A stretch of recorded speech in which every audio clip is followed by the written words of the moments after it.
Ah, é, é gravar, pronto. Ela já disse que estávamos a gravar. Ora então, bem-vindas. Neste caso, hoje é uma sessão só com meninas. Muito bem-vindas. Temos connosco a Palmira Martins, que é assistente social na RD Portugal, portanto, da qual também nós somos associadas. E tem-nos apoiado muito no nosso percurso e a esclarecer muitas dúvidas dos nossos estudantes. E hoje está aqui precisamente para nos falar dos direitos das pessoas com doença rara, dos familiares e cuidadores também, como aliás já temos aqui no nosso ecrã. E, e pronto, os direitos sociais são um tema que muita gente nos coloca dúvidas e achamos por bem que seria bom esclarecer muitas dessas dúvidas. Obviamente há muita coisa que depois vai surgindo com o tempo e nós estamos cá para encaminhar e para ajudar naquilo que for necessário. Por isso, vou passar então a palavra à Palmira e até já. Muito boa tarde a todas. Como ela disse, se chamo Palmira, sou assistente social na RD Portugal e, independentemente daquilo que eu apresentar aqui hoje, todas as dúvidas que possam surgir, vamos ter um espaço para as debater. Tudo aquilo que for, para que vocês vejam, ok, eu não estou a entender isto, podemos falar então nesse espaço. Vão apontando aquilo que se forem lembrando que não sabem ou que estão a perceber menos bem. Se no fim disto tudo ainda houver coisas, ou se eu vos disser durante o esclarecimento das dúvidas, temos que falar depois, peço que depois me enviem então um e-mail com o vosso pedido de esclarecimento para eu vos poder orientar e encaminhar melhor. Então, vamos começar pelo princípio, que é a saúde. Para mim é sempre a saúde.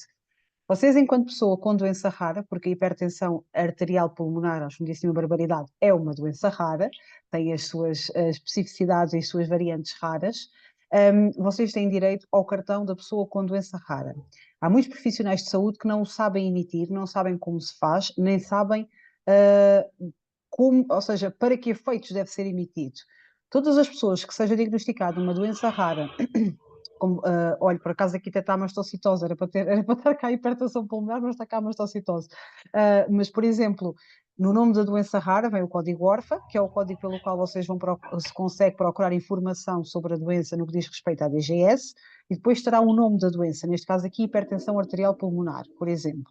Este cartão é muito fácil de se emitir, só que só pode ser emitido pelo médico especialista de especialidade hospitalar, ou seja, todos sabemos que hoje em dia os médicos de família são médicos especialistas em medicina geral e familiar, mas para emitir o cartão não dá. Tem que ser a especialidade hospitalar, neste caso a cardiologia. Ok? Pronto, basta pedir ao médico e se tiverem dúvidas, depois desta informação faço chegar se precisarem, é responder o que está neste post-it, ou seja, que integrado na plataforma de saúde, vocês se lhes mostrarem isto, eles percebem logo, porque já sabem onde é que têm que ir e onde é que têm que carregar. E depois é emitido o cartão. Constrangimentos que temos para já. O cartão hoje em dia não serve para nada, a não ser para nos registar no sistema de saúde como mais uma pessoa com doença rara, ou melhor, mais uma pessoa com aquela doença rara, ok? É importante porque quanto mais números registados tivermos, mais fácil é a nossa luta também pelos direitos, pela medicação, por tudo aquilo que diz respeito às pessoas com doença rara, que às vezes não conseguem porque somos um público muito reduzido. No que diz respeito ao cartão, ele faz este registro, fica também com informação muito válida e pertinente em caso de urgência. Hoje em dia ele não serve para alerta. Mais tarde, se Deus quiser, há de servir, e estamos a trabalhar para isso junto do Ministério da Saúde e com os serviços partilhados do Ministério da Saúde. Portanto, é importante que vocês, se o puderem, que o façam. Porque mais tarde o que pretendemos é que a pessoa, quando vai a um serviço de urgência, por exemplo, deu cabo de um pé, estava na praia, estava noutro sítio fora da sua área de residência, quando vai a um serviço de urgência ou a um serviço hospitalar, surge este alerta em que diga, atenção, esta pessoa é acompanhada neste hospital por esta especialidade e tem esta e esta doença rara com estas condicionantes. O cartão vai poder fazer isto tudo, ok? Basta depois aí inserir só o número do utente e aquilo vai disputar. Para já não funciona assim, mas estamos a trabalhar para que seja esta das utilizações mais válidas que nós temos para ele. Portanto, todas as pessoas que têm uma doença rara têm direito a ter o cartão de pessoa com doença rara. No vosso caso, às vezes, agregam-se mais que uma doença rara ou mais que uma doença. No que diz respeito a doenças raras, só podemos registar para já uma. Estamos a trabalhar para que o cartão consiga ter mais que uma, porque há realmente pessoas com mais que uma doença rara. Está bem? Para já, esta parte acho que está clara. O médico vos acompanha ou que vos diagnostica no âmbito da vossa doença rara, medicina hospitalar, pode fazer emissão do cartão da pessoa quando enterrar, ok? É a pessoa que o deve fazer. Se não souberem como fazer, peçam-me depois, até pode ser para o WhatsApp, o textozinho que eu envio-vos e vocês mostram ao médico e ele já saberá o que é que tem que fazer para o emitir, está bem? Pronto.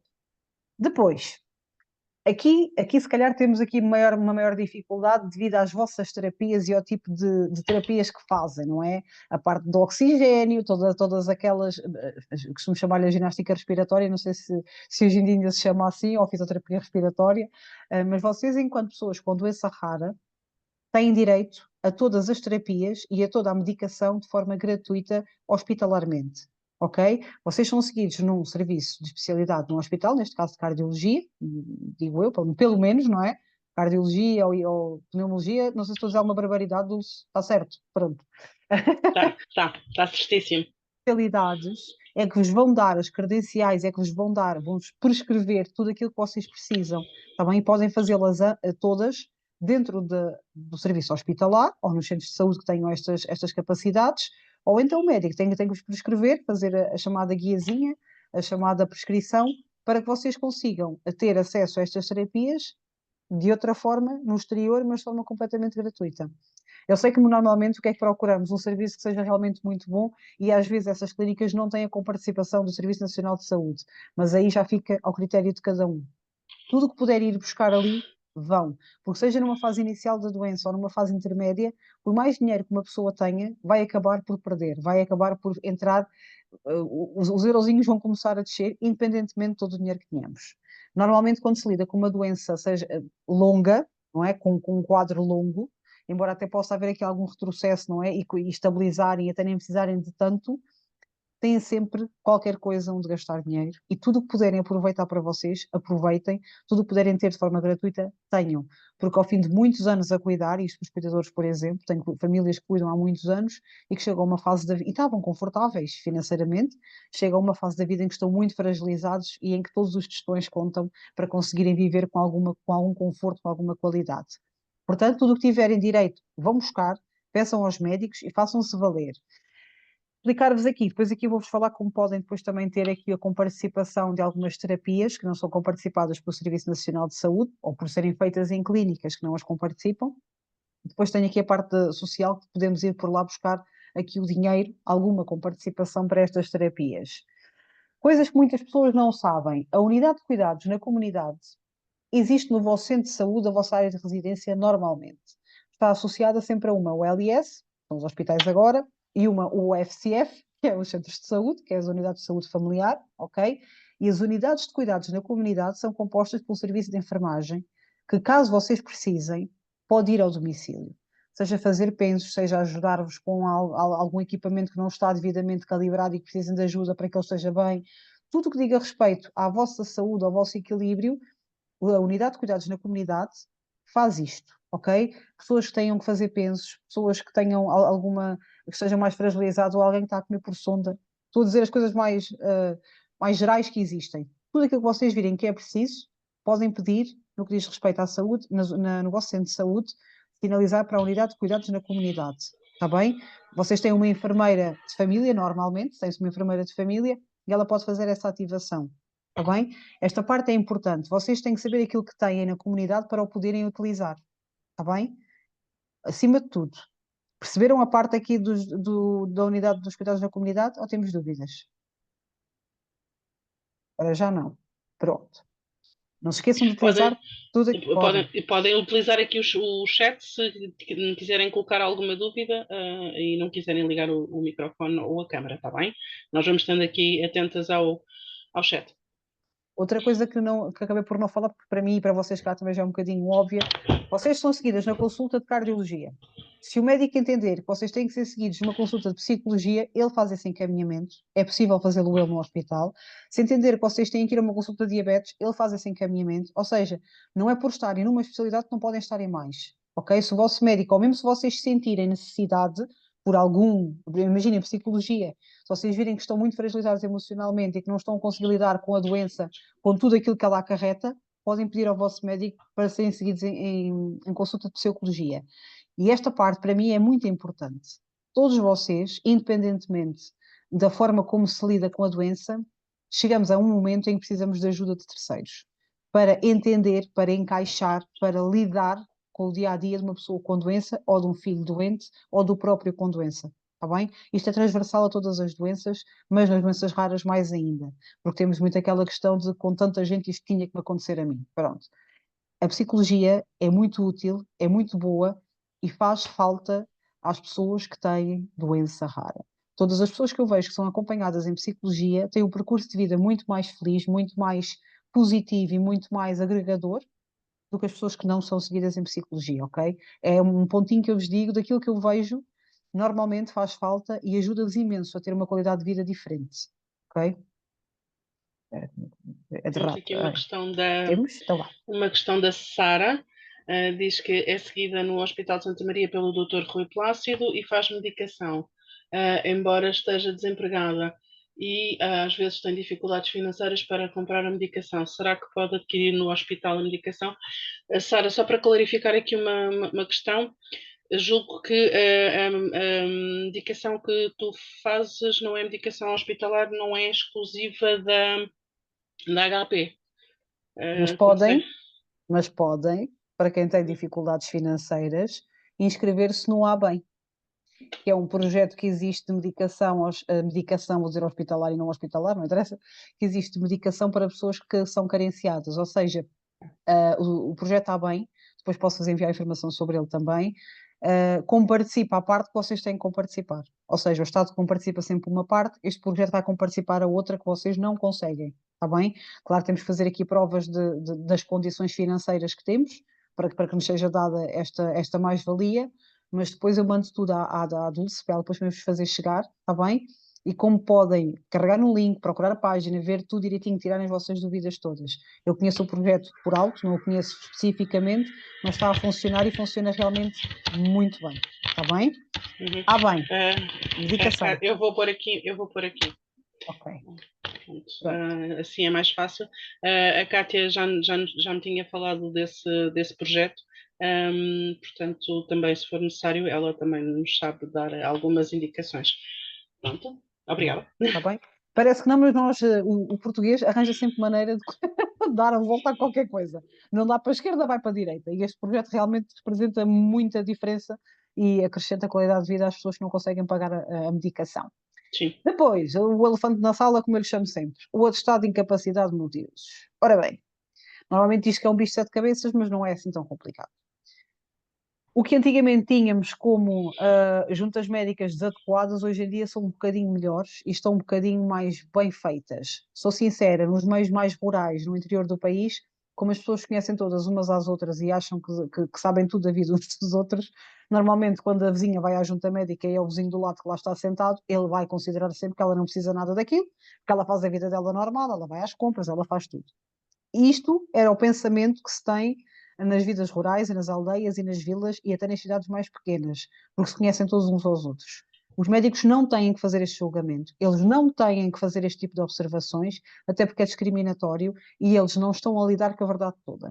Quem lhes diz se a pessoa tem uma doença incapacitante ou não, são os relatórios que essa pessoa lhe vai mostrar, que são escritos, e sim, aí sim, pelo médico especialista que acompanha a pessoa, pelos médicos especialistas que acompanham a pessoa no âmbito da doença que ela tem.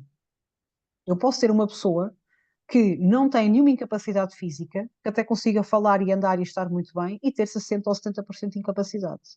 Porque uma coisa é aquilo que se vê, outra é aquilo que não se vê. E hoje em dia, graças a Deus, graças à mudança de pensamento e até do profissionalismo dos médicos, que estão muito mais capacitados, estão muito mais sensibilizados para as doenças invisíveis, não é? Porque eles consideram, ok, isto não se vê, mas está lá, e vai fazer moça, e se tem um surto, acontece isto. Pronto, toda esta literacia, que as associações de doentes também contribuíram muito, aumenta a capacidade dos médicos de conseguirem aceitar que aquela pessoa tem uma incapacidade. Eles não inventam, ou seja, eles têm um relatório, que vocês entregam um relatório, é verdade, vamos para o início. Médico, diagnostica doença rara, diagnostica outra doença que tenha. Sim, senhor, médico especialista, olha, doutor, agora que já descobriu tudo aquilo que eu tenho, preciso que me faça um relatório onde venha lá escrito, primeiro, o nome da doença. Segundo, quais a sintomatologia ou as patologias que ela gera, porque aquela doença pode gerar mais 3 ou 4. E depois, todas as incapacidades geradas por ela. Okay? Se é a parte cognitiva, se tem perca de memória, se tem fraqueza muscular nos braços ou nas pernas, o que seja. Tem que vir tudo, tudo, tudo bem escrito. Quanto mais pormenorizado e mais detalhado estiver o relatório, quanto mais bem escrito, melhor será a aferição da vossa percentagem de incapacidade. Okay? É importante que o médico perceba para o que é que está a escrever.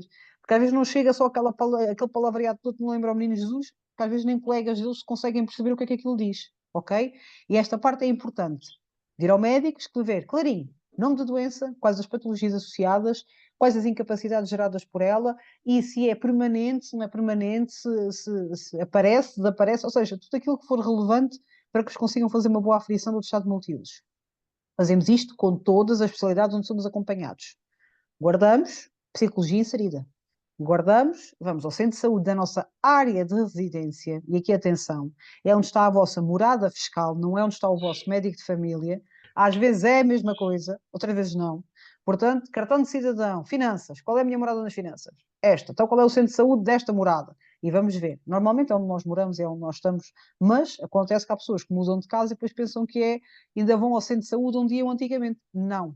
O multiuso tem que ser pedido na morada de residência, está bem? Morada fiscal.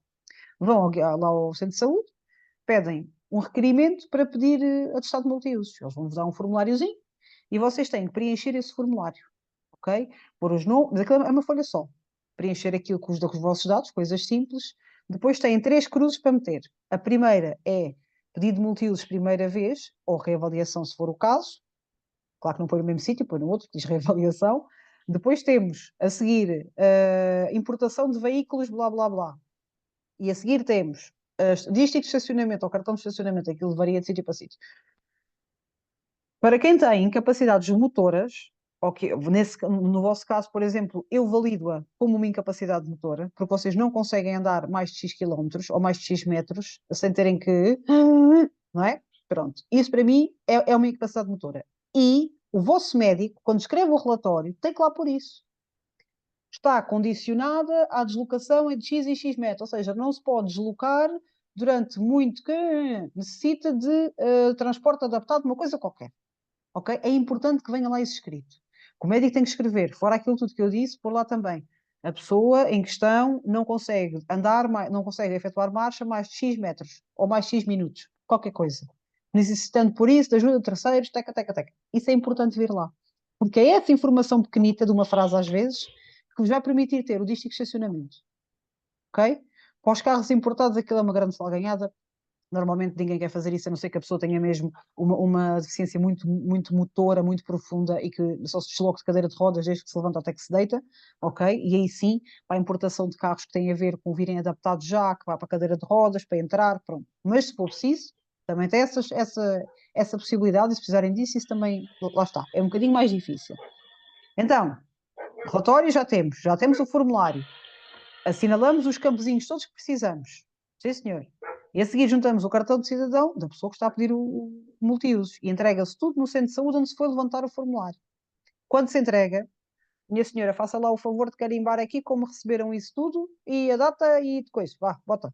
Eles têm que vos dar o comprovativo de entrega. E vocês ficam com cópias de tudo aquilo que entregam. Não entreguem os originais, depois nunca mais se vêem. Portanto, façam cópias, está bem? E vocês nem que fiquem com cópias dos originais, o que seja, para mim é sempre ao contrário, mas pronto. Mas guardem sempre uma cópia daquilo que estão a entregar. Depois, supostamente, devem esperar 60 dias para que vos chamem a junta médica. Estes 60 dias estão em atraso de um ano, mais coisa menos coisa, e tem zonas do país em que está em 2. Mas aqui em Lisboa está um bocadinho melhor e estamos com menos de um ano de espera. Para as famílias que passam mais de 6 meses e que o atestado faz muita diferença, eu faço a sinalização após os 6 meses. Ou seja, entram em contato comigo, mandam o processo, eu peço aquilo que eu precisar para fazer a sinalização e ao fim de mais ou menos 15 dias são chamados. 15 dias, 3 semanas, às vezes não é bem certo, está bem? Mas consigo fazer essa sinalização só após os 6 meses, antes não vale a pena, está bem? Pronto. Dúvidas aqui? Temos aqui uma questão Sim. da Elizabeth. Uhum. Espera aí, deixa lá ver. A Elizabeth diz também capacidade de 75% que lhe deram já há alguns anos e agora tentou fazer a renovação do atestado multiusos e o delegado de saúde disse que só lhe era atribuída 54%. Ora, já tem 58 anos e a doença é uma cardiopatia congénita com hipertensão pulmonar. Um, Acha Já ela fez estranho, a pronto. reavaliação ou não? Elizabeth, consegue esclarecer? É porque realmente haver aqui uma diminuição da incapacidade é. Esses fica com eles todos na mesma. Desculpa, não percebi, Palmira. Os direitos fiscais, independentemente da pessoa perder os 60%, porque aquilo que está em causa é os 60% para os 50 e tal, Uhum. não é os 70 e tal, é mesmo os 50 e tal. Ou seja, mesmo perdendo os 60%, imagina que uma pessoa vai à reavaliação e é-lhe dito, olha, afinal de contas vamos aqui tirar umas coisinhas, ainda vai ficar com menos percentagem e fica abaixo dos 60%. Para as finanças, segundo portaria que saiu, esclarecimento que isto foi um grande regabof quando isto aconteceu, as pessoas não perdem os direitos fiscais, mantêm como se tivessem os 60%, ok? Esta parte é importante. Isto saiu em decreto, primeiro diziam que sim, depois já diziam que não, depois saiu um outro Estado a dizer que não, senhor. Entretanto, o senhor Ministro, na altura, fez questão de emitir um comunicado juntamente com as finanças e disseram que se as pessoas com 60% de incapacidade fizessem um novo relatório com menos de 60%, manteriam como se tivessem os 60%. Ok? A pessoa não perde os direitos fiscais, mantém-se como estava antes. Em relação à reavaliação, Ela se diz já que fez, acabou por desistir. acabou por desistir, porque o médico é um espertalhão. Como é que o médico sabia que ela só tinha 50 e tal por cento de incapacidade? Vê os relatórios todos dela. Foram escritos novos relatórios. Como é que estava a informação? Isto é preciso ver essas coisas muito bem vistas. Eu acho que sim, que se deve deixar estar agora com o que está. Mas depois, mais tarde, falamos as duas, você mostra-me os relatórios, os antigos e os novos, comparamos e vemos o que é que se passa. Porque o delegado de saúde está a fazer aquilo que eu suspeito que se faz no interior. É, você já não precisa de tanto. Você pode ter menos agora. Pronto. Porque ele avalia por aquilo que vê e por aquilo que conhece. Não sei se é o caso, se não, mas depois falamos, as duas, e você mostra-me tudo aquilo que tinha ou que lhe enviou para ele ver. Está bem? Fazemos assim. Outra Mais. questão aqui, eu acho que vai no fundo de encontro à questão da Elizabeth. A Luísa diz que tem dísticos de estacionamento, mas por outra patologia, tem 78% de incapacidade. Em caso de reavaliação é possível baixar? Pronto, acho que já falámos sobre isso. Portanto. Baixar, mas só baixa se o relatório, se o novo relatório vier demasiado bom, que eu costumo dizer, ou seja, muito baixo, ou dizer que você se curou de quase todas as patologias e que ganhou vida. Pronto, se isso acontecer, atenção, não peçam, deixa-se estar como estão. Agora, se virem que realmente se mantêm iguais ou até piores, devem fazer a reavaliação, ok? E Uhum. outra coisa, não sei se os vossos atestados têm a reavaliação ou são vitalícios, isso depende também, não é? Se forem vitalícios, não precisam de mexer. Se for de avaliação de 5 em 5 anos, têm que pedir novos relatórios quando estiverem a chegar aos 5 anos e depois fazer o mesmo procedimento da reavaliação, ok? E aproveito para esclarecer já aqui a parte da reavaliação. Nós temos um atestado de multiusos que caduca este ano. Caduca este ano em dezembro, vá, que seja, ou em setembro. Não, novembro, vá, é novembro. Caduca em novembro. A pessoa pede novamente o formulário, anexa os relatórios todos, cartão de cidadão, e vai entregar ao centro de saúde ou antes ou no mês da renovação. Ok? Entrega comprovativo de tudo. Só vai a junta médica para o ano, provavelmente, ou daqui a muitos meses. Não perde o multiusos que tem agora. Aquele pedido de reavaliação serve de comprovativo para manter o seu atestado de multiusos válido, ok? Até ir novamente à junta médica. Portanto, tenham atenção às datas, está a caducar, ok, vamos fazer o pedido de renovação, faz o pedido de renovação, guarda-se os comprovativos e sempre que alguém pedir o atestado multiuso, já está caducado, mas tem um comprovativo de, ok, isto importaria também, portanto, é das coisas mais, já quase toda a gente sabe que tendo o comprovativo de reavaliação é o que basta para validar o multiusos. Temos mais dúvidas, Dulce? Só mesmo para clarificar, o multiusos é atribuído a partir de que percentagem? Qualquer percentagem. O multiuso é Qualquer. atribuído para qualquer percentagem. O que a nós nos interessa a todos é que tenhamos os 60%, porque só a partir dos 60% é que temos direito a certas determinadas regalias, como a prestação social para a inclusão, como a bonificação no IRS, ou seja, assinalamos depois todos os meses, lá no quadrozinho do quando fazemos o IRS, temos por lá a cruzinha. Nós, quando nos dão multiusos, dizem-nos vá às finanças, vá ao CI, vá à SAD e vai entregar isso. Sim, senhor. Eu entreguei no centro de saúde, deram uma folhinha da isenção das taxas moderadoras. Entreguei nas finanças e fizeram-me lá o coisinho de isenção e disseram: olha, quando chegar o mês do carro, você manda para cá um e-mail a pedir a isenção do IUC, nós fazemos a isenção. Pois é só emitir o documento, em como está feito. Aquilo até se faz pelo portal das finanças depois. Nem precisei de lá ir nem coisa nenhuma, ok? É só fazer assim. Estes benefícios todos só são possíveis através dos 60%, igual ou superior aos 60%. E depois, quando galgamos os 80%, temos uma PSI, por exemplo, que não faz referência ao agregado familiar, ou seja, independentemente do valor que vocês tenham, de agregado familiar de rendimentos, neste caso, não é contabilizado para aquilo e vocês recebem o teto máximo da PSI, da Prestação Social para a Inclusão. Por isso é que os vossos atestados, alguns são de 74, 78 e não chegam aos 80. Pronto, eles têm muito, só chegam lá mesmo quando a pessoa já está realmente muito debilitada e o relatório estiver muito bem escrito e pormenorizado e a dizer que a pessoa tem uma capacidade gravosa, teca, teca, teca, pronto, com tudo aquilo que eles precisam para validar. Portanto, então vimos aqui como pedir o multiusos, vimos como pedir a reavaliação, sim, eu pus aqui, se tiverem o cartão de pessoa com doença rara, anexem também aos relatórios, não custa nada, é quanto mais melhor. Vimos os relatórios, vimos isto tudo, vimos para que é que serve, era isso, vimos para que é que serve, ok? E para que efeitos, e quero aqui falar-vos um bocadinho sobre a isenção das taxas moderadoras. Isto é outro problema enorme. Normalmente, e os transportes, normalmente somos isentos de taxa moderadora para o atestado de multiusos. Mas a questão é que isto não está a acontecer assim. Então, eu tenho pessoas que têm o atestado de multiuso até de 90 e tal por cento e quando vão pedir a comparticipação para as fraldas ficam agarrados. E ficam, depois de repente, aquela família até sempre teve a comparticipação para as fraldas, por exemplo, que era já um adulto com muita incapacidade, e a senhora, a irmã dele, que é quem cuida dele, achou aquilo muito estranho, porque de repente deixa, não tem direito. Mas não tenho direito porquê? Sempre tive, não estou a entender nada disto. E andámos e tentámos e vimos, pronto. Então o que é que aconteceu?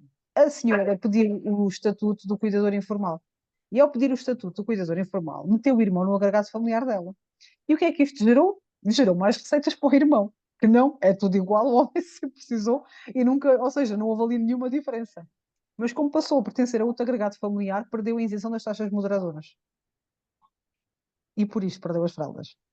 Estão a perceber? Coisas tão... E o homem tem um atestado acima dos 80%. Ok? Isto é uma coisa que estamos em discussão, estamos a tentar perceber. E depois temos a parte dos transportes.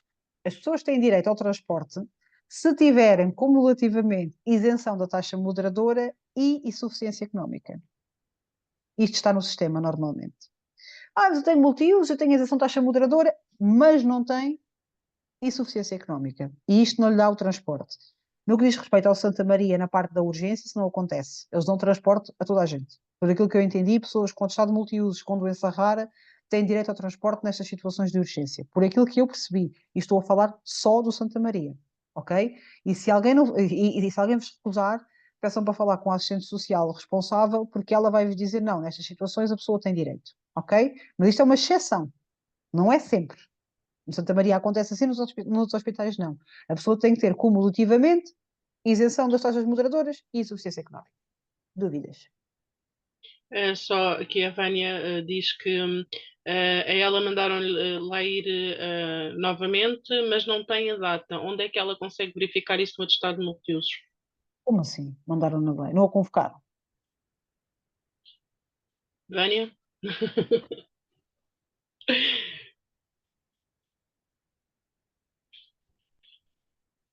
Bom. Para a convocarem tem que ter uma data. Eles normalmente até mandam um carta ou mandam um e-mail a dizer fica notificado a comparecer no dia X às X horas no sítio Y para renovação do multiusos.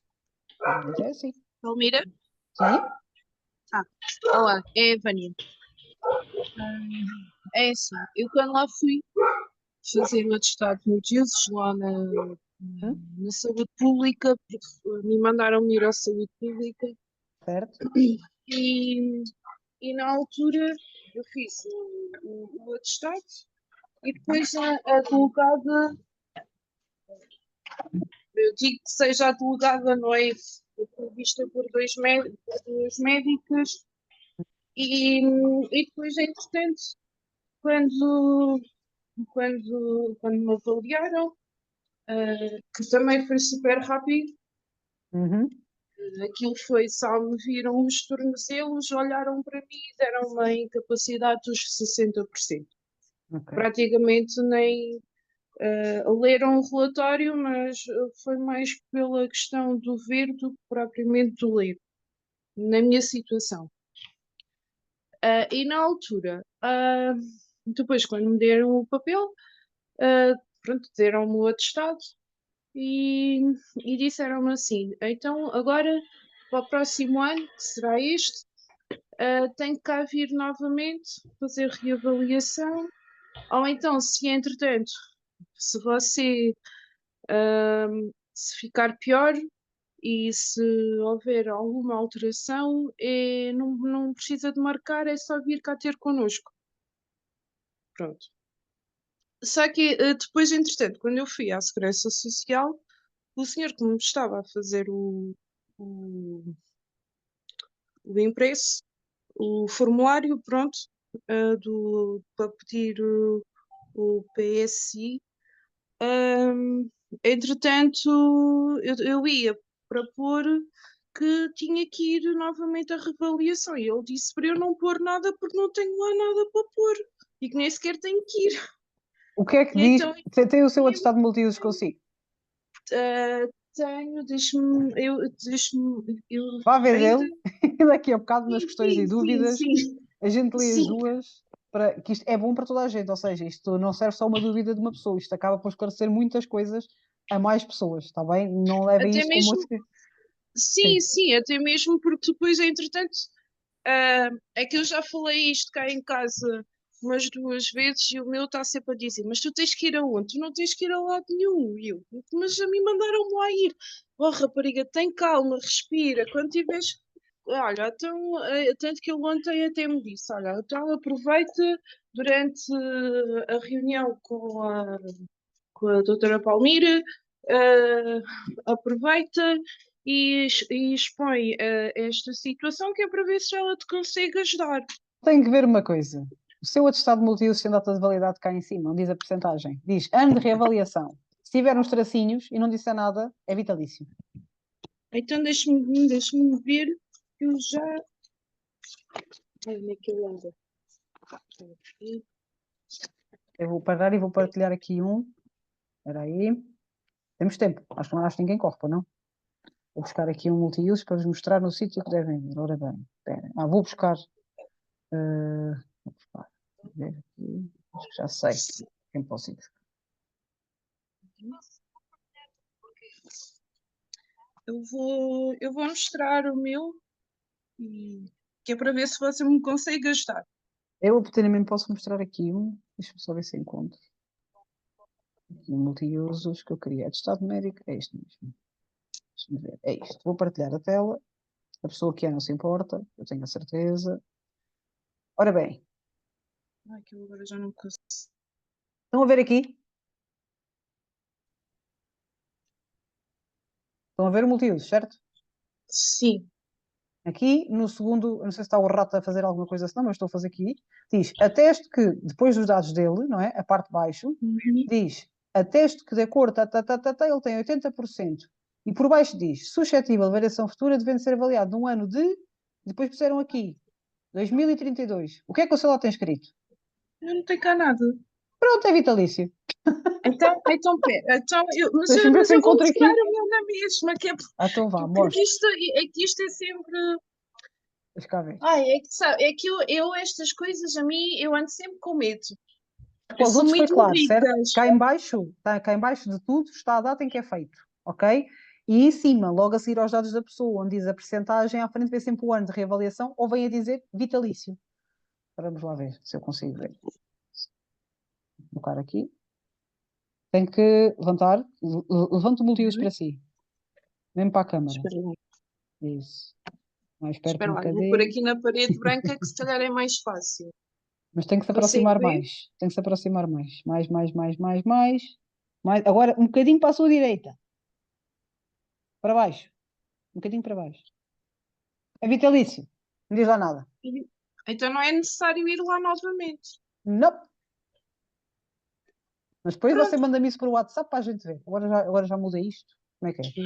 É a galeria. É assim. Sim, Pronto. sim, eu mando-lhe isto Depois por WhatsApp. manda-me isso para eu depois ver, está bem? Depois eu no final vou deixar os meus. Onde é que eu tenho a apresentação? Vou deixar os meus contactos da Sim, sim, apresentação. sim, mas é aquela coisa de porque é que lá disseram isto. E É depois, normal. e depois aquilo que me irrita bastante, e peço imensa desculpa, porque eu sou muito. À Eu sou vontade. assim eu sou muito frontal, pronto. Aquilo que me irrita imenso é nas secretarias dos centros de saúde e que é, nós temos uma dúvida e nós queremos esclarecer a dúvida, como é claro, não é? É lógico. E fazemos a mesma pergunta de duas maneiras diferentes. Mas elas, em vez de nos responderem, remetem-se ao silêncio. Não Porque parece sabem. que têm medo. Não sabem. Não é ter medo. Não sabem, efetivamente. Eu sei que ainda é mais assustador o facto de não saberem do que o facto de não quererem responder. Mas na maior parte das situações elas não fazem ideia daquilo que podem e não podem dizer, daquilo que acontece e não acontece. Aquilo que vocês têm que se preparar enquanto pessoas com doença, eu digo sempre isto a toda a gente. Mais que saber todos os vossos direitos, têm que saber como fazer as coisas. Nós, se temos a certeza que temos direito a uma coisa, nós não desistimos enquanto não nos a derem. E temos que ser muito, muito teimosos. Vou-vos dar um exemplo. Tinha uma coisa nada a ver. Tinha uma senhora que recebia a PSI. E, porque tinha 60% de multiusos. É feita a reavaliação e ficou abaixo dos 60%. E ela, conscienciosa como ela é, agarrou naquilo, Segurança Social, informou, mandou mensagem através do e-click, entregou pessoalmente nos serviços, fez tudo. Para lhe cortarem a PSI. Continuaram a pagar.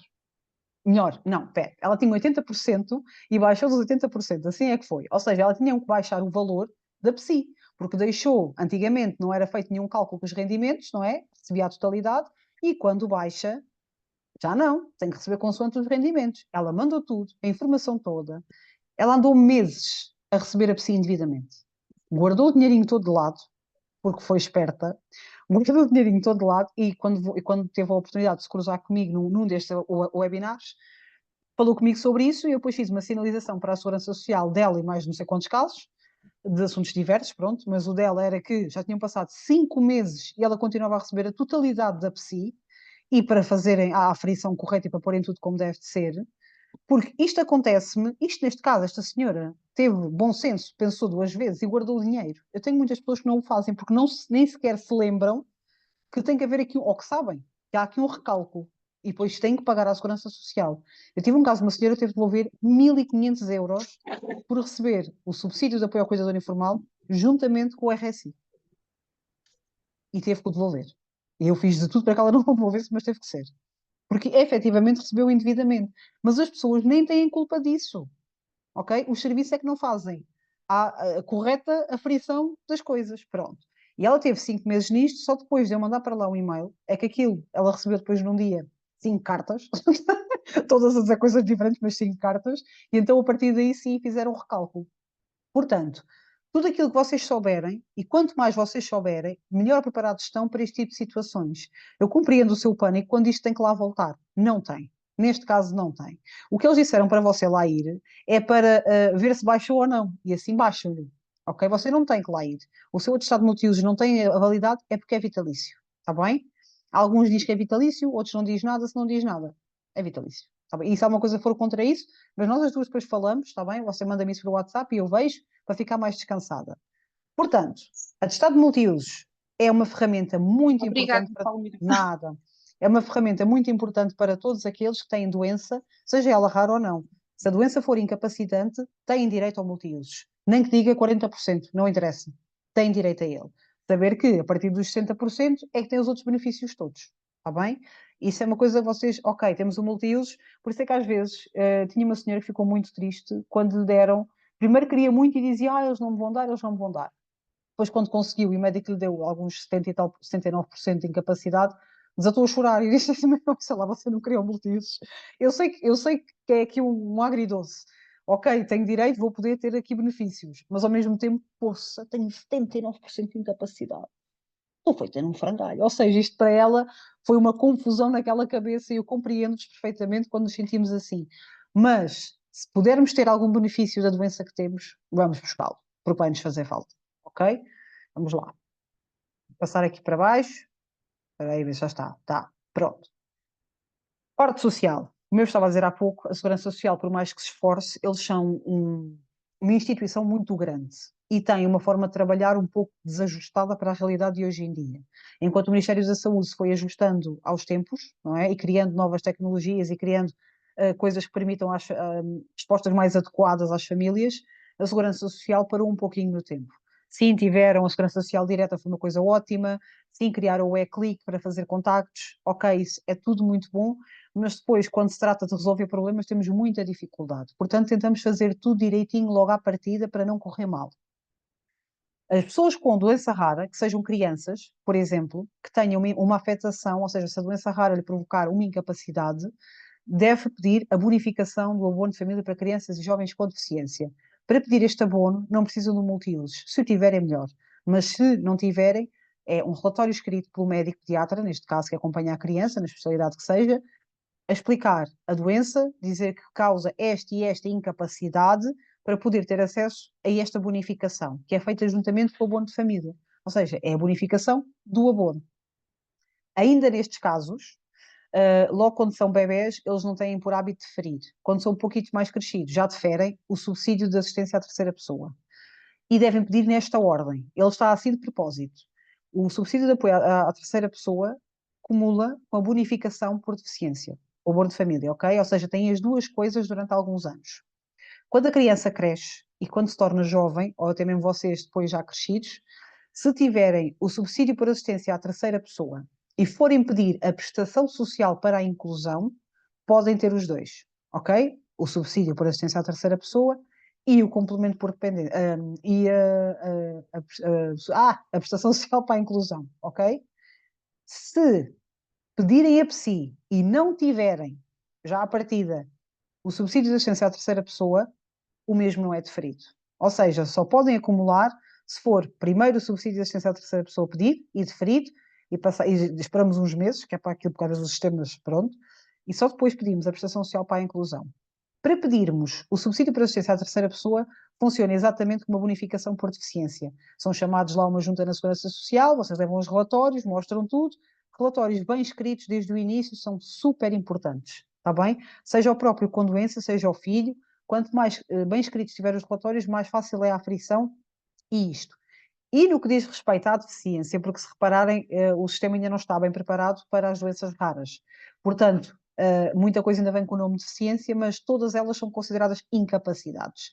O médico no relatório tem que escrever que vocês ou a criança têm uma incapacidade. Tem que lá vir esta palavra, para eles poderem validar o subsídio por apoio à terceira pessoa. E que precisa do apoio de terceiros para fazer as suas atividades de vida diária, vestir, comer, tudo aquilo que é o dito comum da vida rotineira. Ok? Início. Quando são crianças, pedir a bonificação do abono de família para crianças e jovens com deficiência, e para mim, eu digo sempre, incapacidade. A seguir, pedir o subsídio por assistência à terceira pessoa. Quando crescem, deixam de ter direito ao abono normalmente a partir dos 20 e tal. Isto agora varia muito. Eu tenho famílias que acabam aos 12, tenho outras que acabam aos 24, pronto. Quando deixarem de ter direito à bonificação, ou se virem que a PSI é mais compensatória, porque o valor é maior, pedem a prestação social para a inclusão e a bonificação cai automaticamente. Ou seja, ficam com o subsídio de apoio à terceira pessoa e ficam com a PSI. A PSI, como eu vos disse, tem 2 graus. O dos 60%, que é avaliado consoante os rendimentos do agregado familiar. Imagina, tem pessoas que têm a PSI deferida a zeros. Ok, tem direito, mas está a zeros, porque o agregado familiar tem um rendimento superior, ok, àquilo que é permitido. Também está tudo na página da Segurança Social, os cálculozinhos que eles fazem. É fácil ir lá ver se temos direito ou não, tem a ver com a soma lá dos ordenados mínimos e do IAS e o vosso IRS. É fácil de ver. Depois, 80% da PSI é que os 80% de multiusos é que nos dão a PSI de forma completamente limpa, ou seja, recebemos a totalidade da PSI. Não vão fazer cálculo ao agregado familiar. Ainda temos, tanto para um como para outro, o complemento que é dado às famílias com carência económica, ok? Fora o complemento da PSI, imaginem que vocês recebem uma PSI de 200 e tal euros com 60% de incapacidade, ainda vos dão mais uns pozinhos, quase que chega aos 300 e tal, 400, depende, há famílias que consigam ter um bocadinho mais, para complementar, porquê? Estão em carência económica, ok? Recebem um bocadinho mais. Acho que tenho uma menina com cerca de 500 euros, acho eu. Acho que não estou assim muito enganada. Vamos descer. O complemento por dependência vem aqui porque vocês efetivamente têm direito ao complemento por dependência quando se tem uma incapacidade que é necessária o apoio, e agora aqui vou ser clara, vocês têm que estar cadeirantes ou têm que estar acamados. O complemento por dependência não há outra maneira, porque eles, quando vão junto à médica, se a pessoa for em cadeira de rodas e mal consiga mexer os braços e as perninhas, tá bom, ok, então aqui vamos deferir. Mas se a pessoa for funcional, esqueçam. É, por isso é que ele está aqui por estar. É mais dado a pessoas mais velhas, ao envelhecimento, a pessoas com incapacidade, sim, mas que já estejam numa fase muito avançada da doença, ok? Pronto. Ele está lá, podem utilizá-lo, mas... Agora, o subsídio por educação especial. Como eu estava a dizer há pouco, na saúde, tem a parte das terapias serem completamente comparticipadas, todas aquelas que o médico considera que são necessárias. Mas vocês podem ter uma terapia com cavalos, com animais, com outra coisa qualquer, ou até serem seguidos ou até serem seguidos em psicologia, mas numa clínica que vocês gostem, porque o hospital não está a dar resposta, pode acontecer eles não terem estas terapias, e vocês terem que as fazer numa clínica privada, vocês podem receber a comparticipação das terapias através do subsídio de educação especial. Não serve só para as aulas, não serve só para a escola, para colégios adaptados, para o ensino especial. Serve também para comparticipar as terapias que são efetuadas fora do Serviço Nacional de Saúde e que vocês pagam na totalidade, ok? O médico faz-vos um relatório, e até a terapeuta pode fazer um relatório a dizer esta criança precisa disto, disto, disto e disto, justificado, e juntam os recibos da terapia e entregam tudo na Segurança Social, eles fazem essa devolução do valor. Ok? Normalmente funciona assim. Prescrição da terapeuta ou do médico que diz que aquela criança necessita daquela terapia, um relatório onde frequentaram a terapia, onde estão a frequentar, normalmente faz-se mensalmente. No primeiro mês faz-se e a partir daí, todos os meses, quando é limite o recibo, vocês apresentam isso na Segurança Social, está bem? Para eles fazerem a devolução. Funciona assim. Depois temos, no último dos graus de todos, para a pessoa com a reforma por invalidez. E eu aqui tenho que chamar a atenção porque, normalmente, quando nos diagnosticam uma doença e nós já somos adultos, temos muita dificuldade em lidar com o que é que eu faço agora. Porque o nosso corpo não responde como respondia antes, não faço aquilo que eu queria fazer, há coisas que eu já não sou capaz, ainda estou a fazer medicação, ainda estou fraquinha, ou a medicação ainda não me está a fazer efeito, ou eu estou toda taralhoca porque isto mexe com a minha cabeça. Tudo isto é no primeiro diagnóstico da doença ou quando percebemos que temos aqui uma doença que nos vai acompanhar para o resto da vida. Estas doenças, quando são diagnosticadas na fase adulta, temos aqui um surto, que eu chamo-lhe assim, que elas dizem, ok, vou-me reformar por invalidez porque eu não consigo trabalhar. É o pior erro que se faz. Porque vocês, naquele momento, estão efetivamente debilitados. E é para isso que existem as baixas. Ok? Não estão bem, metam baixa, mas não se reformem logo. Deem um tempo, esperem um bocado, vejam como é que a medicação faz efeito, se o oxigênio é para manter, se não é para manter, como é que tudo se desenrola. Porque vocês vão mudar consoante as terapias e consoante a medicação e todo o acompanhamento médico que vão fazer. Certo? Quando estive no Santa Maria e estive naquela sessão, ouvi o Dr. Rui dizer que há muitos doentes dele, pacientes dele, que já não estão a oxigênio, que conseguiu regredir, que conseguiu modificar e alterar a vida deles. Ou seja, há uma hipótese sempre. E vocês, embora fiquem condicionados ou estejam mais debilitados naquela altura, mais tarde, um ano ou dois mais tarde, vocês vão estar, se calhar, mais adaptados e vão conseguir pensar: ok, eu antes corria 6 km, agora só consigo andar 3. Ando os 3. Antes conseguia subir as escadas todas de uma vez, agora é 2 a 2 e vou esperando. Ou seja, vocês próprios vão se adaptando à doença e vão ajustando a vossa vida e a vossa rotina àquela condição. E depois até conseguem trabalhar, se não no regime inteiro, no regime parcial. Se vocês forem pedir uma reforma por invalidez, primeiro, não escolhem se é parcial ou se é absoluta. Esta é a primeira. Se o médico entender que vos tem que reformar com a absoluta, caput. E adeus, não trabalhamos mais. Se for relativo, ainda conseguimos ali conciliar com outra coisa qualquer, desde que não seja a anterior. Aquilo que fazíamos antes, não é? Fica vedado, mas é relativa, pode ir desempenhando e fazendo outras coisas. Está bem? Agora, isto é uma coisa que, normalmente, quem se reforma por invalidez absoluta, depois arrepende-se. Porque estava mal naquela altura, sim senhor, reunia requisitos, pôs a reforma, foi aprovada, e passado, se calhar, 1 ano ou 2 de estar na reforma, pensa, para que é que eu me fui reformar? Agora não tenho nada para fazer. Porque vocês não podem, efetivamente, trabalhar. Nem receber valores, vou dizer assim, que é mais fácil. Para trabalhar até podem, mas não podem receber depois um ordenado. Ok? Pensem sempre bem, conversem com os vossos médicos antes de fazerem esta tomada de decisão. Eu compreendo perfeitamente quando vocês já não dá mais, compreendo, mas usem as baixas. Vocês têm até 3 anos para estar de baixa.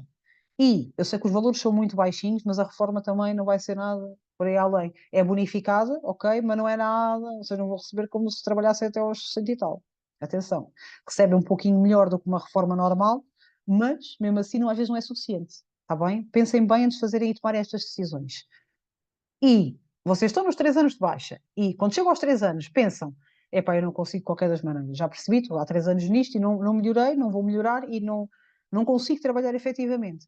A própria Segurança Social, na última avaliação da baixa que vos faz, vocês nos chamados para ir lá falar, a ver se estão ainda em condições ou se não, a própria Segurança Social vos reforma, vos faz sugestão de reforma por invalidez. Ok? E depois aí vocês podem ter algo a dizer ou não. Ok? Depende muito de como vocês lá chegam. Isto eu deixo em aberto. Quero é que pensem sempre muito antes de tomarem uma decisão destas, porque implica com a vossa vida toda futura. E eu digo a todos aqueles que se reformam, é bom termos um plano pós-reforma, para depois conseguirmos ainda continuar a viver com qualidade de vida, porque se perdermos o nosso núcleo, não é? Aquilo que nos faz mover a vida, depois quando nos reformamos, estamos um bocadinho à hora sem saber para onde é a esquerda e a direita. Ok? Se reformarem, estejam com consciência que é isso que querem, que não têm outra hipótese e que é isso que vão querer para o futuro, fazer outra coisa qualquer que não trabalhar e manter-se o mais saudáveis possíveis. Ok? Porque há profissões que não dá mesmo, compreendo. Mas deixar-vos aqui esta atenção. Em relação a esta parte, temos dúvidas, Dulce? Relativamente então à questão da reforma por invalidez, eu gostava só de colocar uma questão. A reforma por invalidez, quando é atribuída a, por exemplo, a relativa, é possível voltar atrás, por assim dizer. Nós podemos dizer ou sentirmos que, que estamos em condições para voltar a trabalhar e pedir uma revogação desta reforma por invalidez ou uma Por aquilo que eu pausa. sei e daquilo que eu sei, não. Podes voltar a trabalhar, mas em regime parcial e nunca podes ultrapassar o valor, o valor Sim. total, acho que é total, porque isto é, cada um tem a sua conta. O valor total é como se fosse um subsídio parcial de desemprego. A conta acho que é a mesma. Ou seja, podes trabalhar até aqueles valores, podes ganhar Uhum, aqueles valores, uhum. não nunca na área em que estavas. Ok? Essa parte está vedada. Tem que ser Não noutra foi essa, área, por noutra acaso, coisa. não foi essa a informação que me deram, que O poderia que é que ser eles na mesma disseram? área, poderia ser na mesma área, no entanto, só o valor não poderia exceder Sim, o valor que deu origem à exatamente. reforma, portanto. Mas olha que Ou a seja, área, pois, eu não imaginando. arrisco. Claro, claro, claro, claro, né? Mas se não estou em erro, pelo menos a indicação que recebi na altura foi, imaginando, por exemplo, que o valor que deu origem era 700 euros, portanto não poderá nunca oferir cumulativamente com a reforma por invalidez, atenção, os 700 euros. Ou seja, receber 350, isto na mesma área, 350 pela reforma de invalidez, mais 350 pelo que se faz em termos de trabalho, mas nunca mais do que isso. Se for outra área, então aí já tem a ver com o número de anos em que se está reformado, enfim. Foi essa a informação Tenho a que eu tenho. certeza em relação à área. Sempre me venderam isto assim e eu tenho vendido igual. porque a Segurança Social nunca se sabe. No Norte é para a esquerda e no Pois. Sul para a direita. E então prefiro não fazer asneira e dizer às pessoas que é melhor, antes de tomarem qualquer decisão desse âmbito, perguntarem à Segurança Social e validarem todas as informações. E por que não perguntar se pode revogar? Pergunte. Eu nunca vi, mas pode acontecer. Imagina, isto está sempre a mudar. Nunca se sabe. Pois. Dulce, vamos ao ataque. Você agarra, manda para lá, faz um atendimento lá agendado, manda um pedido de esclarecimentos e siga. Não custa nada. Ora bem, então e mais coisas? Nada? Até aqui? Que eu tenho aqui nenhuma mensagem. Aqui a Sara coloca uma questão que não tem a ver com isto, tem a ver com o relatório ainda. O cardiologista é que diagnosticou se a médica de família pode fazer o relatório da doença. Julgo que a Palmeira já tinha respondido a esta questão, portanto, os relatórios devem ser o mais completos possíveis de todas as áreas, certo? Se tiver do médico de família também, junto lá para dentro. Agora, é importante, efetivamente, ok, que vocês peçam a informação do especialista, é fundamental. Eu vou explicar porquê. O médico que faz a consulta da junta de incapacidade é um médico de clínica geral e familiar. Ou seja, se um colega escrever que aquela pessoa tem isto, isto, isto, o que é que ela sabe disto? Não sabe nada, eu é que sei. Se for um especialista, a conversa já é outra. Ok? Daí eu dizer, sim, o médico de família às vezes é muito importante porque agrega um historial grande de todas as vossas doenças e conhece-vos melhor que ninguém, e sim, podem-lhe pedir, mas o que vai validar a incapacidade são especialistas. Se não houver um relatório dos especialistas, esqueçam. Vêm lá na mesma, normalmente. Ou então com uma porcentagem muito baixinha. Ok? Então vá. Vamos aqui avançar para os familiares. Ter cuidador de uma pessoa com doença rara ou de deficiência ou incapacidade, seja ela qual for, doenças neurodegenerativas, no caso da vossa, tudo aquilo que vos provoque, a vocês ou quem cuidam, uma incapacidade, acaba por ser esgotante, seja a nível cognitivo, seja a nível emocional, seja a nível financeiro. Como eu estava a dizer há pouquinho, por mais bem, por melhor que estejamos financeiramente, nunca chega e nunca é suficiente. Porque queremos sempre mais qualquer coisa para dar mais conforto aos nossos filhos, ou porque queremos mais qualquer coisa para que eu consiga andar melhor, ou para ter mais qualidade de vida, e ao fim de alguns anos com patologia, ao fim de alguns anos a cuidar, acabamos por estar muito fragilizados financeiramente, porque tudo é caro. O transporte para o hospital, o chamar um táxi, o mudar para uma casa que tem elevadores, o comprar-se uma cadeira de rodas, o fazer-se isto, as terapias para a esquerda, para a direita, e isto ao fim de uns anos é muito, muito complicado e é muito difícil. Era como estava a dizer há pouco. Às vezes, até para a medicação temos dificuldade, então temos que ir buscar tudo aquilo que pudermos. Os cuidadores informais têm aqui uma condicionante agravante, que é sempre nós, como cuidadores, nunca pensamos em nós. É sempre no outro. E vou-vos contar a história para vocês também perceberem aquilo que eu estou a tentar dizer, independentemente de tudo. Se são cuidados por alguém, ouçam-na. Se são cuidadores informais, ouçam-na. Era um casal de idosos. O senhor ficou mais debilitado e nós intervimos, não vou dizer nós RD, era outra situação, mas nós fomos chamados a intervir porque a cuidadora precisava de ajuda para fazer o posicionamento, ensinar a pôr a fralda, a levantar, a tirar, a pôr, aquelas coisas, as tarefas inerentes ao cuidar. Aquela senhora era quase tão velha quanto o marido. Também ainda andava perfeitamente para a esquerda e para a direita, era ágilzinha, sempre bem disposta, sempre com vontade de ajudar e de fazer. O marido, entretanto, como já estava a ficar muito pesado e era muito cansativo para ela, o marido foi para os cuidados continuados integrados, fazer ali o descanso do cuidador de uma semana, de um mês, mas entretanto já a ponderar-se a passagem para uma ERP efetivamente, da vontade dele também, da vontade da patroa dele, tudo igual. Eu digo a patroa à mulher. Lá na minha terra fala-se assim. O certo é, o senhor António foi para o lar, para os continuados, e eu, 2 dias depois, lembrei-me da cuidadora, perceber como é que estava a correr, o não haver ninguém, então vamos lá ver a cuidadora. Fomos lá, tocámos à campainha, nem todos nem mus. Mal. Agora, liguei para a neta, que foi quem nos tinha chamado. Olha, só vou não abre a porta. Eu já vou. Ela agarrou, foi lá. Acamou. A senhora acamou. 2 dias sem cuidar de ninguém, caiu ela. Ou seja, caiu na cama, não se levantou mais. Tivemos que institucionalizar também a ela. Foram os dois. Pronto. Um foi para um sítio, outro foi para outro, mas depois acho que conseguiram juntar, que é assim que tem que ser. Mas para vos explicar que, às vezes, o motor é a pessoa que estamos a cuidar, às vezes o motor, é a pessoa que nos faz levantar todos os dias de manhã, porque tem que comer, porque tem que tomar banho, porque tem que ir à consulta, porque tem que ir à terapia, e o cuidador informal fica esquecido completamente neste baralho. Esquecem-se de cuidar deles próprios, esquecem-se de comer, muita vez. Não dormem uma noite inteira há muitos anos. Tudo isto tem peso.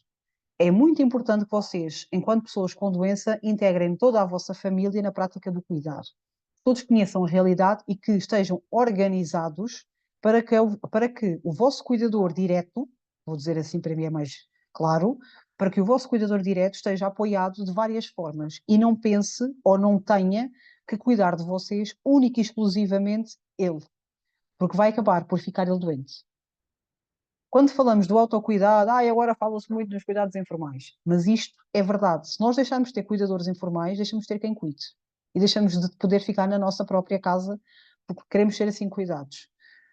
É muito importante que vocês valorizem todo o trabalho que é feito à vossa volta se forem pessoas com doença e que vocês, mães e pais, tenham muita atenção a vocês próprios e tenham tempo para vocês, escolham os vossos momentos de descanso, entreguem os filhos aos avós, uma coisa qualquer, e vão sair à noite, vão jantar. Se têm mais crianças que não têm patologia, não se sintam mal por deixar a criança que tem a patologia com os avós e saírem com o outro filho para ir ao cinema.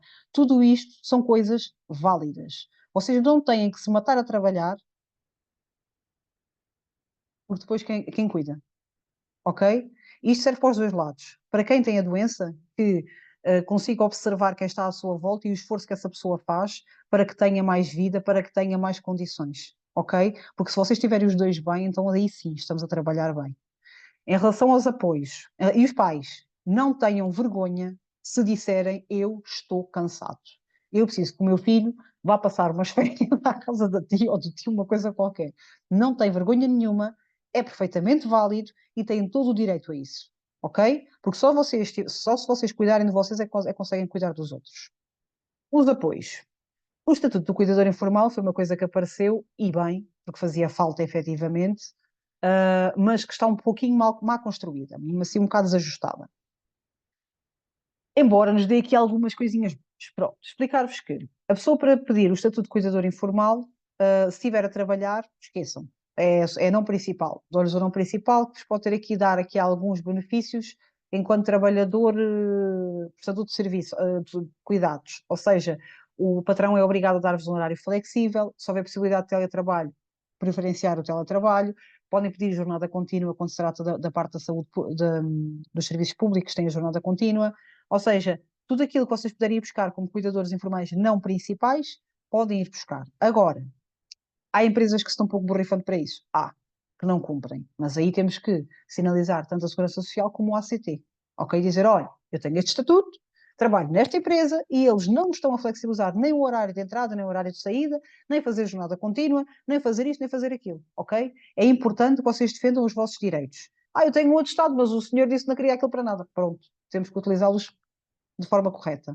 Se temos o Estatuto de Cuidador Informal não principal, se cuidamos de uma pessoa, seja em regime parcial, que, ou seja, durante o dia está na escola, ou até está num CACI, no Centro de Atividades para a Capacitação e Inclusão, ou esteja onde estiver, e vocês ao final do dia vão buscar e estão a cuidar, vocês têm direito a pedir a flexibilidade do horário, o teletrabalho preferencial e todas essas coisas. Está bem? Com o Estatuto não principal. Com o principal, é como se não trabalhar, ou seja, vocês não trabalham, só cuidam, ok?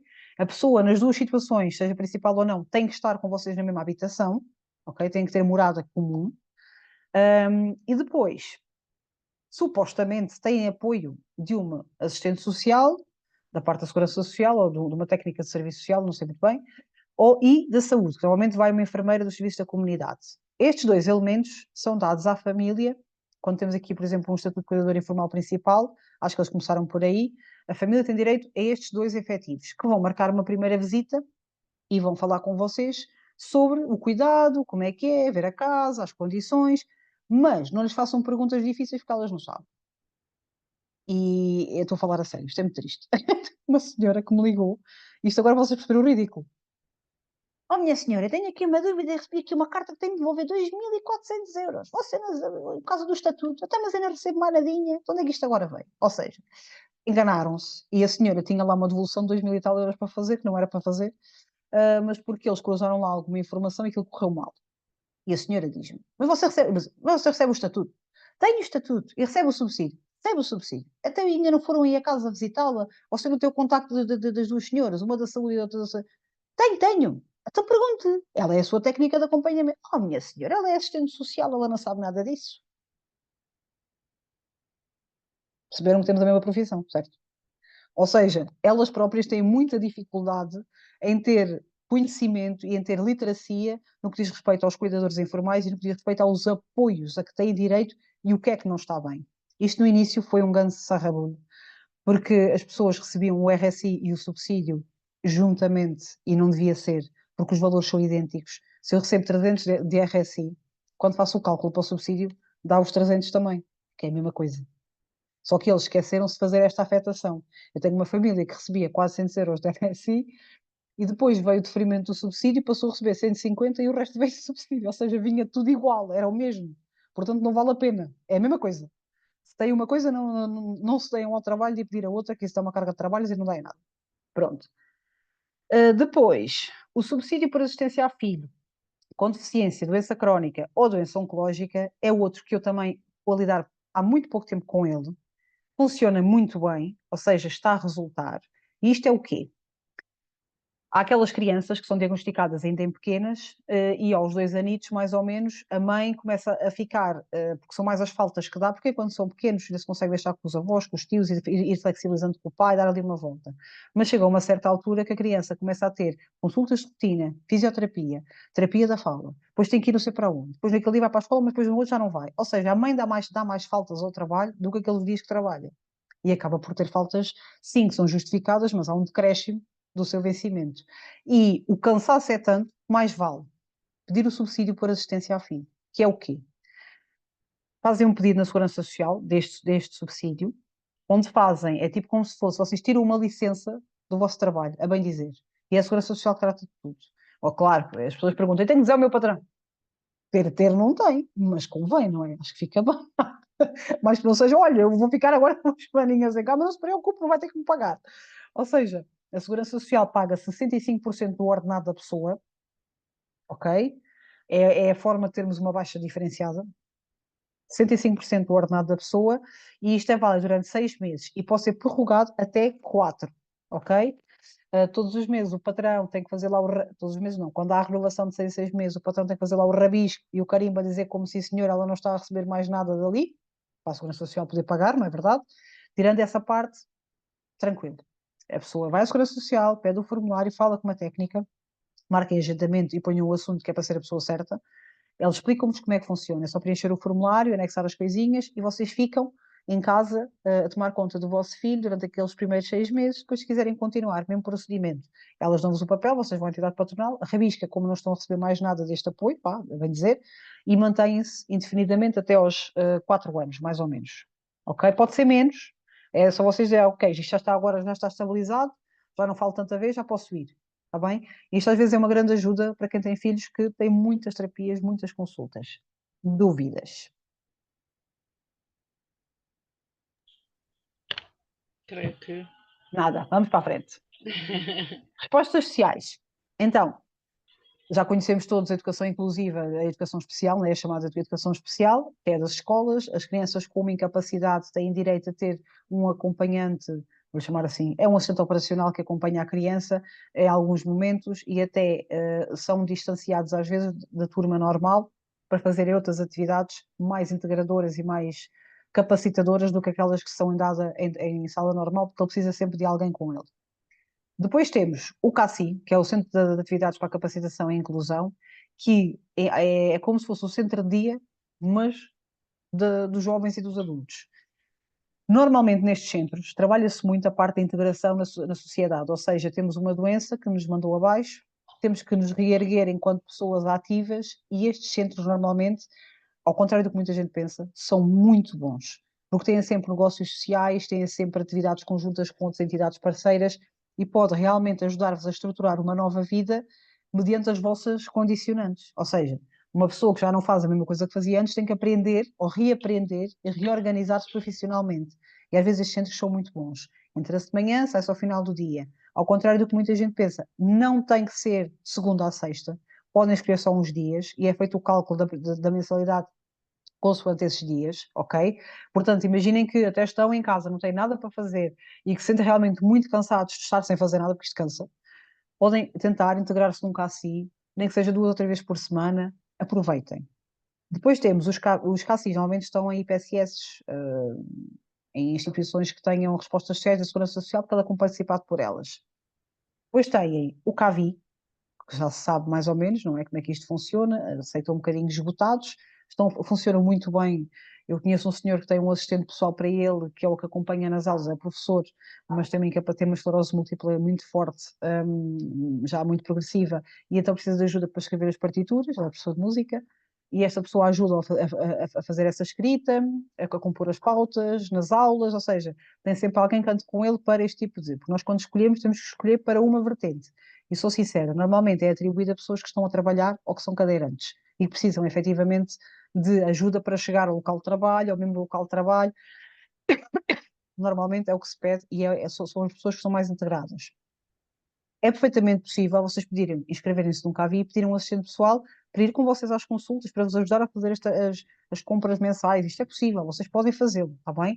Procuram perto da vossa área de residência uma instituição que tenha o CAVI, Centro de Apoio à Vida Independente, e tentam fazer a inscrição. Estou-vos já a dizer que não vai ser rápido, mas podem fazer e podem esperar. Pode ser que depois mais tarde consigam. Depois temos as unidades de cuidados continuados para descanso do cuidador. E não está aqui um, que depois, mas até temos a seguir, eu já te explico. Isto é os cuidados continuados.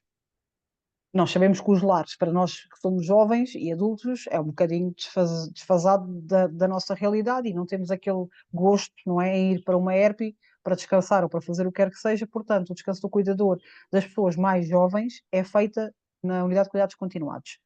Estas unidades, por norma, têm fisioterapia, têm um bom acompanhamento clínico, têm um bom serviço de enfermagem, têm atividades ocupacionais e, durante o tempo que ali estão, fazem alguma recuperação e alguma manutenção do vosso estado de saúde. E isto serve para que o vosso cuidador possa descansar, ou para vocês, enquanto cuidadores, possam descansar. Sei que para as crianças isto não vale, porque ninguém vai pôr uma criança nos cuidados continuados, pelo menos ainda não vi até agora. Mais adolescentes, sim, já vimos, mas crianças pequenas, não. Mas para elas nós temos outra resposta, e depois mais para a frente eu falo dela. Mas para já temos isto. Para crianças com incapacidade, atestado de multiuso, doença rara, têm direito ao CAF, ao prolongamento do horário na escola. E isto foi uma luta muito grande, mas alguns municípios já começaram a perceber que tem que ser assim. Eu tenho mães que têm 2 filhos, e um com doença e o outro sem. E ela, quando está com os dois, já não consegue fazer mais nada. Ou seja, é dar-lhes de bem, dar-lhes de comer, ou seja, o mais pequenino, que até é, como é que é? O mais velho, não, mais velho. O mais velho já é muito autónomo, com 5 anos. E o mais novo, com 3 e 4, absorve toda a atenção da mãe e todos os seus afazeres.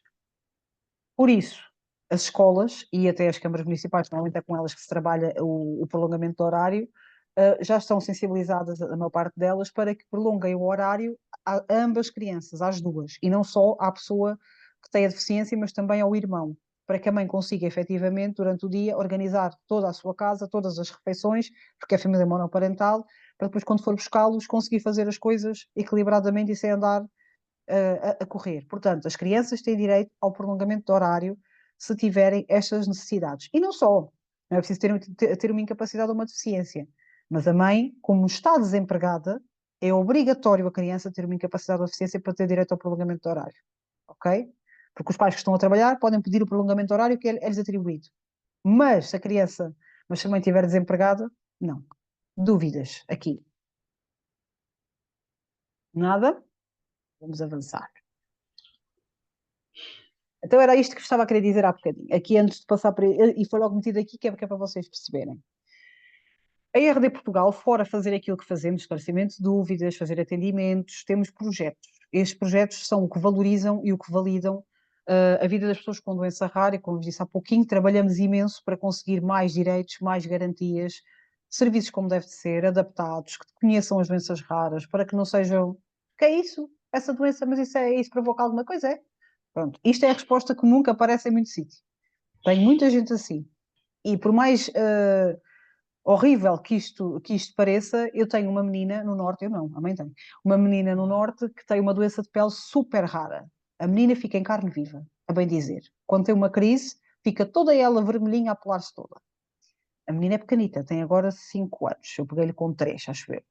A pequenina, quando foram pedir a bonificação por deficiência, não lhe deram. A médica de família disse: a sua filha tem estética, não é nenhuma doença rara. Aquela criança tem que ficar isolada durante 2 meses se tiver um surto. Não pode contactar nada, é como se fosse Covid. Não pode contactar com nada do que vem da rua, tem que ser tudo esterilizado. A mãe tem que ficar isolada com ela em casa porque também não pode sair, porque pode transmitir coisas para elas. Isto não vos parece uma incapacidade? É, e não é pequeno. Ou seja, depois de conseguir pegar nelas, conseguir realmente um multiusos, conseguir uma bonificação por deficiência e uma carrada de coisas, mas tudo porque ela ficou ali, porque a médica lhe disse aquilo e ela, ok. Ela não sabia, deixou-se ficar sossegada. Ela achava aquilo estranho, mas não disse para nada a ninguém. Ou seja, até chegar a mim, passou assim, acho que 3 anos da vida dela, a fazer desempregada, porque não conseguia trabalhar, era impossível, até conseguir arranjar tratamento que ela faz de 2 em 2 meses. Ai, pá, o meu cão está tão chato. Está todos. Bem, então, informação dramatizar, não sei se vocês já o conhecem, se têm filhos em idade escolar, primos, tios, amigos, tudo que trabalha nas escolas ou coisa que o valha, peçam, façam isto, vão à página da RD, sinalizem. Vocês imaginem, se falarem com os vossos professores, hoje em dia as crianças todas têm cidadania. A maior parte deles não sabe o caso de fazerem cidadania. Se vocês chegarem lá com uma coisinha destas, eles ficam sem de Euromilhões, porque vão poder implementar aquilo às turmas todas que tiverem, e é uma maravilha. E faz realmente a diferença. Nós temos o projeto adaptado a todos os anos de ensino e a todas as idades. Para o pré-escolar temos um livrinho, muito giro, que a educadora lê, e depois eles têm as personagens para pintar e para fazerem o teatrinho deles. As professoras, quando se inscrevem, sinalizam, inscrevem-se lá, estão reunidas com a Marta e a Ana, que são quem está responsáveis pelo projeto, e explicam-lhes tudo. Mostram-lhes um PowerPoint com a explicação do livro, nisto pré-escolar. E nos outros anos é adaptado, com a explicação de como deve fazer a apresentação, como deve, aquilo que é importante que as crianças assimilem e qual o procedimento.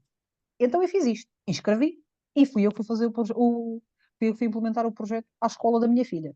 Terceiro ciclo, 7º anos, lá fui eu. A professora de cidadania, como eu vos disse, ficou encantada da vida. É surpreendente a capacidade que eles têm para absorver informação. É uma coisa do arco da velha. O PowerPoint era super completo, tem como se tem a doença rara, a parte genética dos cromossomas e os genes e aquilo tudo, até eu, porque eu estava a ler aquilo, a primeira vez para mim, eu sei, ok, isto é super complexo, eu consigo entender, mas olha se eles entendem. Depois, passeios acessíveis, o que é que estava bem, o que é que estava mal, ou seja, depois, no fim do PowerPoint todo, aplicámos um jogo. O terceiro ciclo é um joguinho. Enquanto o pré-escolar é os bonequinhos pintados, que eles pintam. No terceiro ciclo, por exemplo, é um jogo de tabuleiro que eles têm, cada um fica com o seu jogo, uma ampulheta, que conta 1 minuto, com as cartas, e com a caixinha para pôr lá tudo dentro. E depois é do género: tens que levar o teu colega em braços 2 metros, pumba, e o outro tem que pegar no outro e levá-los, ali vão eles. Ou então tens de dizer a palavra hipócrita, ou seja, um palavrão, e eles já vão dizendo. No final do jogo, isto dura 45 minutos, mais ou menos, é uma aula. No final do jogo, faço-lhes um quiz e pensei, há de ter aprendido tanto como nada. Sabiam tudo. Respondiam em coro, sabiam que era 6 ou 8% da população que tinha doenças raras, sabiam que havia mais de 100 mil, sabiam tudo. É impressionante. E isto é bom, porque depois chega aos pais. Este projeto, quando vai às escolas, leva o inquérito para as crianças, para os professores e para os encarregados de educação. Depois eles devolvem isto tudo.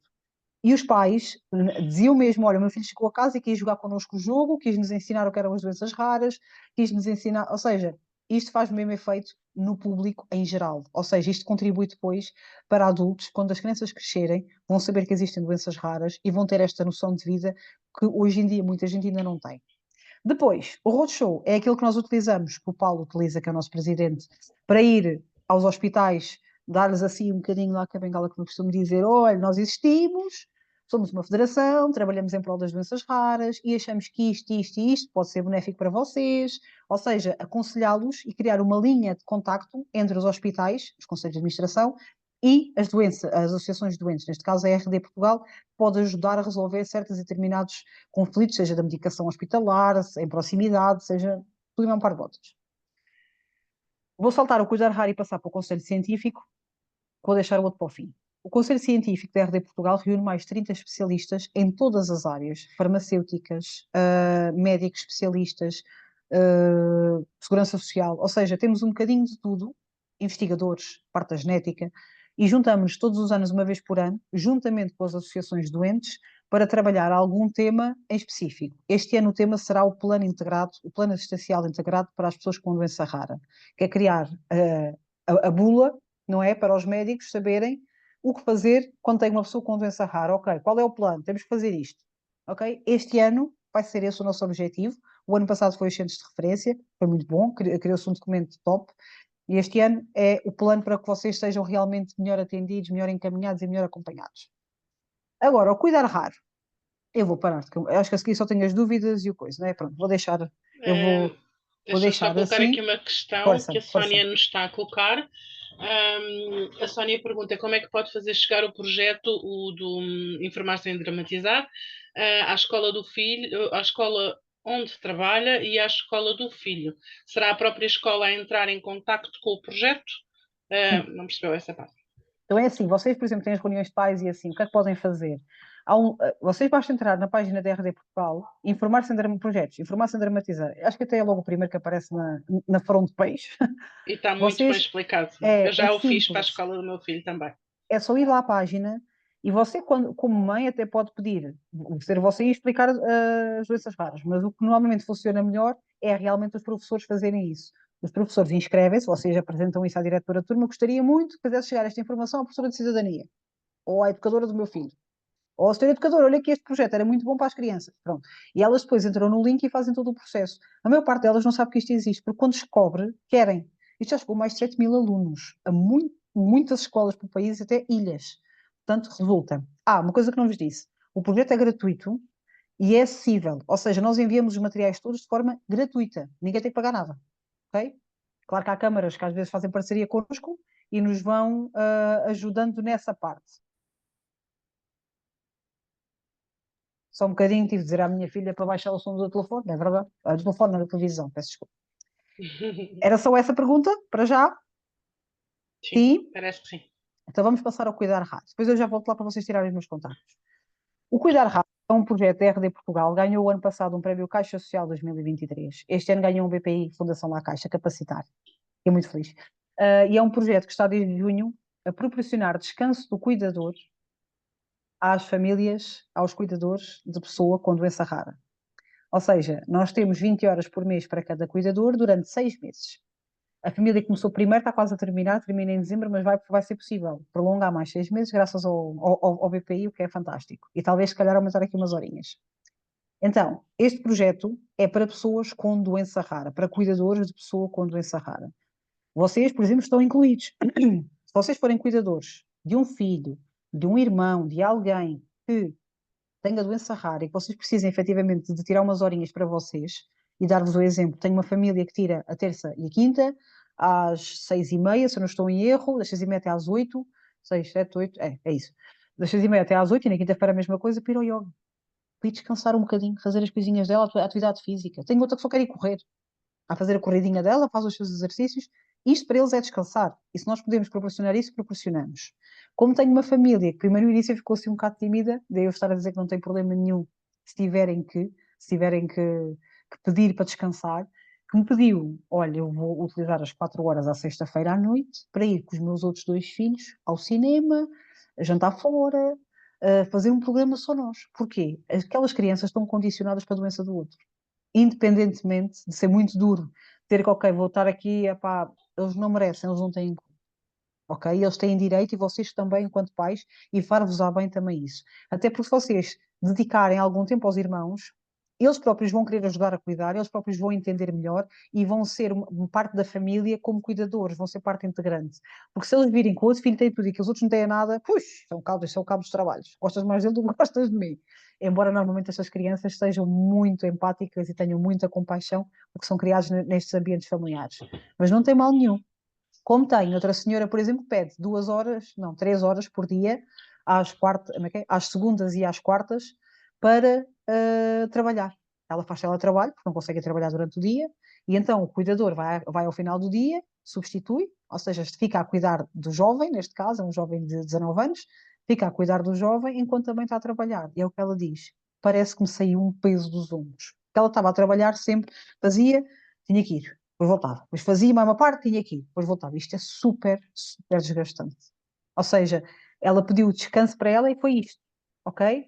Como tem outra senhora, que tem 2 filhos já crescidos, já adultos, que já estão um bocadinho limitados, pediu ajuda todos os sábados de manhã para a senhora ajudar a dar os banhos, para a senhora ajudar a fazer a higiene da casa, ou seja, ela toma conta deles, enquanto a mãe faz as suas coisinhas dentro da casa para estar acompanhado. Portanto, qualquer pessoa que seja cuidador de outra com doença rara é integrado, pode ser integrado no Cuidar Raro. Podem se inscrever na página da RD Portugal também, está lá a plataforma, inscrevam-se. E tenho mais 2 coisas. Uma é a capacitação que temos feito nos hospitais. Já combinei com o Dr. Rui fazer no Santa Maria. Ok? Vamos fazer isso lá. Que é o quê? Vamos capacitar os profissionais de saúde para as doenças raras. Vamos falar-lhes, nós temos o Dr. André Pescaia, que está connosco também é uma associação apoiante da RD e que tem sido uma pessoa fundamental para nós, que vai estar no Conselho Científico e que nos está a ajudar muito, que fala com os seus colegas e lhes explica qual é o procedimento correto, como é que devem fazer e para onde e como devem encaminhar. Isto é feito nos hospitais, nos hospitais, nos centros de saúde, ok? Isto é feito com os profissionais de saúde e não só. É feito também com os serviços sociais. Nós estivemos no INR e fizemos a sessão. Eles aprenderam um bocadinho, ficaram muito surpreendidos, não faziam ideia que havia tantas doenças raras, nem que tantas eram provocadoras de incapacidade e deficiência. Foi muito bom. Consegui-lhes dar ali um abanão. Foi ótimo. E nos centros de saúde já estivemos na Lisboa, Cascais, não estou em erro, ou São João do Estoril, São João do Estoril, na Almada Seixal, e agora vamos estar, se Deus quiser, em Castelo Branco também no LS e no Santa Maria, depois de eu falar com o Dr. Rui e conseguir alinhar agulhas. Mas primeiro fazer isto. E temos ainda o Help to Care. Se vocês conhecerem alguém ou se virem que vocês próprios não estão bem, inscrevam-se no Help to Care.